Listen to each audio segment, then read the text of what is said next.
In this video, we're going to look at how to work out fractions and percentages.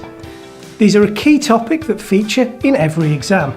They are also skills you will need in your everyday and working life. Think about working out how much things cost in a sale, or how much to charge a customer after you've taken off a discount. So what is a fraction? A fraction is a way of dividing something into equal parts and showing how much one part is in relation to the original. For example, if you have one cake and cut it into 4 equal parts, then one piece will be shown as 1/4. Let's look at an example. Sam has £200 to spend. She sees 3 things she likes: a console, a tablet and a pair of headphones. The original prices are the console, £120, the tablet, £140 and the headphones, £65. The headphones have 1/3 off in the sale. The tablet has 20% off. However, the console is full price. First, we will work out the cost of the headphones with the 1/3 off. You need to split 65 into 3 by dividing it.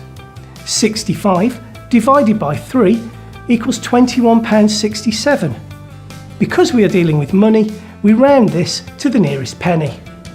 Next, we need to take this amount off the original price. £65 minus £21.67 equals £43.33. So with the 1/3 off, the headphones will cost £43.33. So what are percentages then?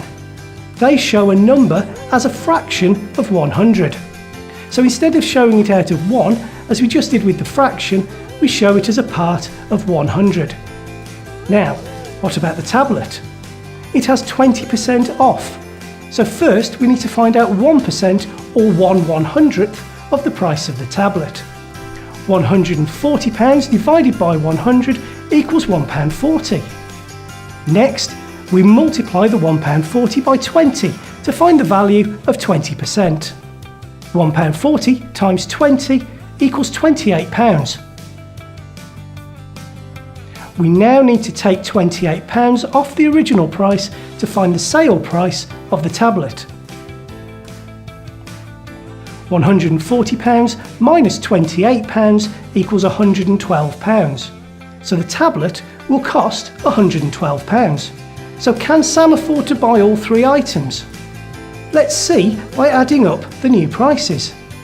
The headphones are £43.33 and the tablet is £112, and then the console at £120. This comes to a total of £275.33. As she only has £200, she cannot buy all 3. So we will see which 2 items she can buy. So £112 plus £120 is £232. So Sam cannot buy the tablet and the console as she only has £200. £112 plus £43.33 equals £155.33. So she could buy the tablet and the headphones, but £120 plus £43.33 equals £163.33. So she could also choose to buy the console and the headphones. It is up to Sam's personal preference now. Thanks for watching, and we hope you've picked up some useful information about how to work out fractions and percentages.